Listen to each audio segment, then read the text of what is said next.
Howdy there.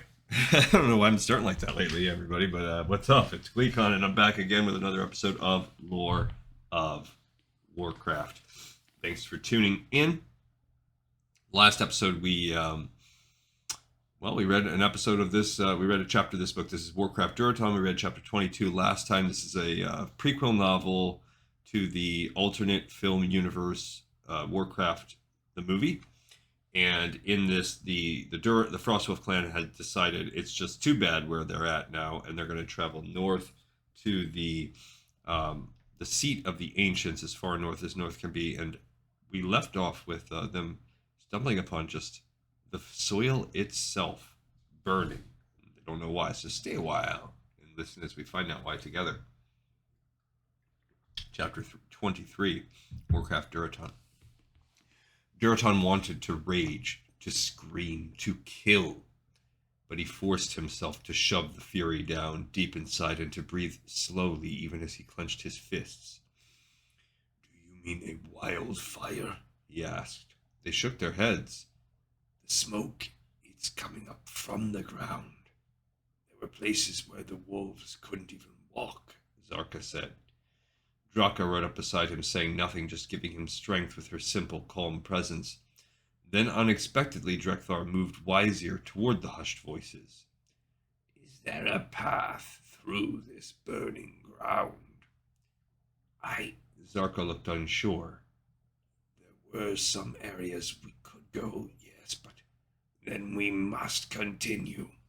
"Drekthar," Durotar began, "we use soil to put out a fire.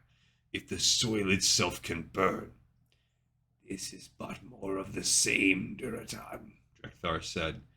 "Fire becomes a river, water turns hot, air becomes poison, earth itself burns or swallows us whole, and plants die at the very root. The elements are sick, and they turn upon one another as well as us in their illness. This danger, I know that it is danger, we have seen that it is a symptom of something they are begging us to cure. Would you turn your mother away if in a fever she were to strike you or say terrible things?" "Of course not." Drekthar smiled.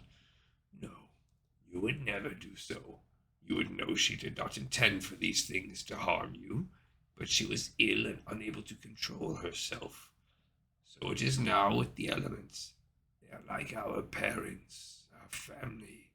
They make it possible for us to survive in this world. I understand now that the darker things become, the more imperative it is that we continue to press forward despite our fears, despite dangers." Durotan looked back over the clan. He tried to see them not as he thought of them, but as they truly were, free from the gentling cloud of his love for them. They were painfully thin, bedraggled, filthy. Their clothing was poor and nearly worn out. Some had no boots, and had merely wrapped scraps of fur around their feet. The children did not laugh and play, but lay unnaturally quiet on the wolves they rode. They could go no further, not without hope. No. He had kept holding out hope, both for himself and for his people. "We are frost wolves," he had told them. "We will endure." And they had. His heart swelled with pride in them. They had indeed endured, making new things to replace what was lost, creating songs, loving their children, learning to eat the poorest fare imaginable and pronouncing it good. They deserved better. They deserved more than hope. They deserved everything that he had promised them. "Drekthar is right," he said, his voice raw. "We must press on. For as long as time, the spirits have taken care of us, and like good children, when they are ill or weak, we must take care of them."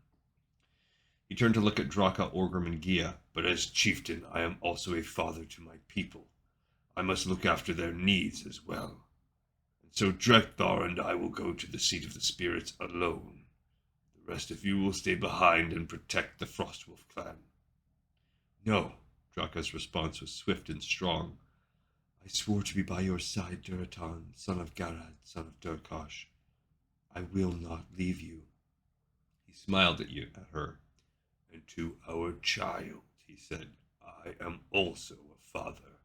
I would not take his life before he has had a chance to live it. This time you will not sway me. I need you and our child here. Orgrim, you as well. But you are my second in command, Durotan said. You must stay here with Draka. I do not know what awaits me. You sound like you are not planning to return. Draka's voice was controlled, but he could see her trembling. He reached out and took her hand. With a wife like you waiting for me, I most definitely do plan on returning, he said, teasing her softly. But I would know that you are safe, all of you. You will not ride alone, Orgrim rumbled. If you forbid me, then I demand that our finest warriors ride along with you and Drekthar. And me, Kia said. All heads turned to regard her. More white streaks had appeared in her hair over the last long months, and hardship had etched lines along her mouth and forehead he had not noticed until now.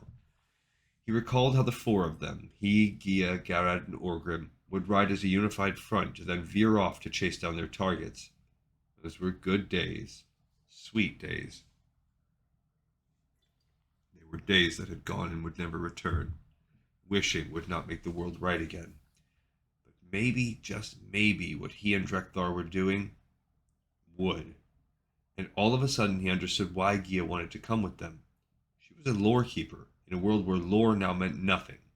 She had made a lifetime practice of honoring the spirits and seeing to it that others knew about them and honored them too. Drekthar did this by sharing his visions. Gia did so with words, not with the original or new words of a first-sung Lokvite Nod, but with ancient words, worn to perfection like supple leather. Yes, he said, surprising even himself. You should be a part of this too, Mother. He saw her relax slightly and wondered if she had objected to his quest if he'd been able to win that particular argument. He suspected not. And yes, to your request too, Orgrim. It would not do for the possible saviors of the spirits to fall short of their goal by running afoul of an angry winter bear. It would take a little more than that, Draka said grudgingly. It would take a whole legion of bears to keep me from returning to you, Durotan said, and he was not teasing this time. He could not imagine an enemy so fierce that he could not slay it if it would mean being with Draka and his child. She saw it in his eyes, and her face softened. So, Durotan said, I, Drekthar, Gia, Delgar, Kolzek, and Zarka will ride over the ground that burns to the seat of the spirits.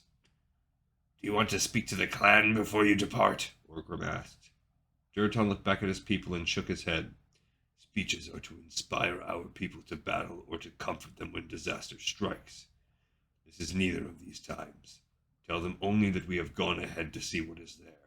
If we do not return, then you know what to do. He looked from Orgrim to Draka. Both of you. Orgrim, take them back to where we last found clean water. Let them rest until I return. It will be done. When should we look for you? That Durotan did not know. Drekthar, can you tell us? The old shaman cocked his head as if listening to a distant voice. Not far, he said, almost humming the words. They know we approach. They are anxious. We must save them.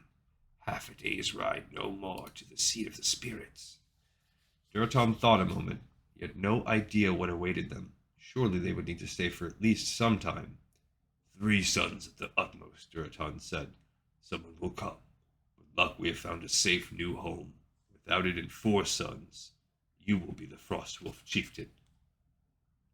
I will protect the Frostwolves as you would, Orgrim said, but you will return. Being chieftain would sorely cut into my drinking time. The two exchanged a laugh, although alcohol had been a luxury abandoned with Frostfire Ridge. Then Orgrim turned to the 3 warriors who would accompany Durotan. Come, he said, let us find you some provisions for the journey. Draka slipped off ice and looked up at Durotan, confused that he still had to stride Sharptooth. Will you not dismount and embrace me, my heart? She asked. No, Durotan said. I will leave that as a further incentive to return. She reached up to him regardless, and they clasped one another's hands tightly. I can see you are certain of the rightness of this, Draka said. I am, he said. Draka, I believe that all of the trials, all of the losses, all our suffering You were meant to bring us here to meet with the spirits. Meet with them you shall, Traka said, and then come back to your wife. He leaned down and pressed his forehead to hers, then let her go. So we have an epic journey, traveling up the sides of Mount Doom ahead of us, sort of scenario here. Pretty cool. Building up to what will be a climax to this story for sure. Thank you, everybody, so much for watching, listening, and tuning in, and we will continue this journey very soon on one of our future episodes of Lore of Warcraft. This episode's in the pipe, 5x5.